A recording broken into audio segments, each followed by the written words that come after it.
The Honor V20 is now official in China and it is the company's first smartphone with a display hole.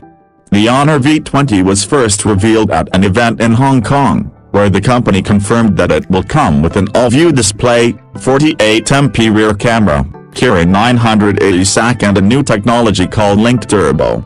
The Honor V20 has been priced at approx $30,000 for the base variant with 6GB of RAM and 128GB of internal storage.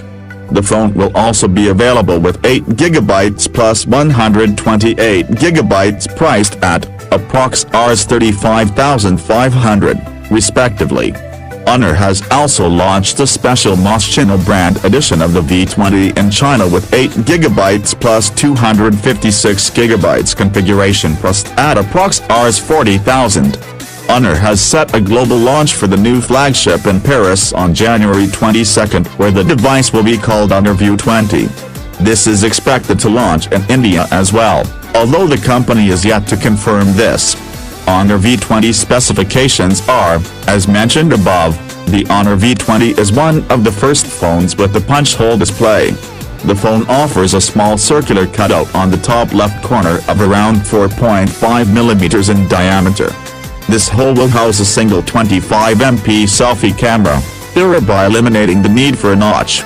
The Honor V20 sports a 6.4-inch Full HD plus 2310 into 1080 pixel display.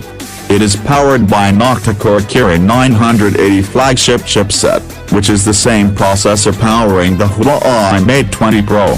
It is Huawei's first 7nm chipset that promises to deliver better performance and power efficiency over its predecessor.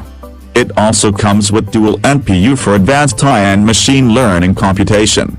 This is coupled with up to 8GB of RAM for fast multitasking speeds and flagship performance. The V20 also supports GPU Turbo 2.0 that boosts performance and graphical output while playing games. Additionally, it is also equipped with the 9-liquid cooling system, designed in an S-shape to cool 3 core areas that includes camera, CPU and charging IC. The V20 is also the company's first smartphone with a 48MP rear camera. Honor is using a Sony IMX586 CMOS sensor that will use pixel binning technology to merge 4 0.8-micron pixels into one to offer a large 1.6-micron pixels. The Kirin 980 chipset will offer a 48MP HDR mode to offer high-definition images. There is also a secondary time-of-flight camera on board to obtain depth information. The V20 houses a 4,000 mAh battery with super-fast charge support and ships with Android Pie with Magic UI 2.0 on top in China. Globally, the phone will ship with the MUI 9.0. Thanks for watching. That's it for this video. Keep watching mobile.com.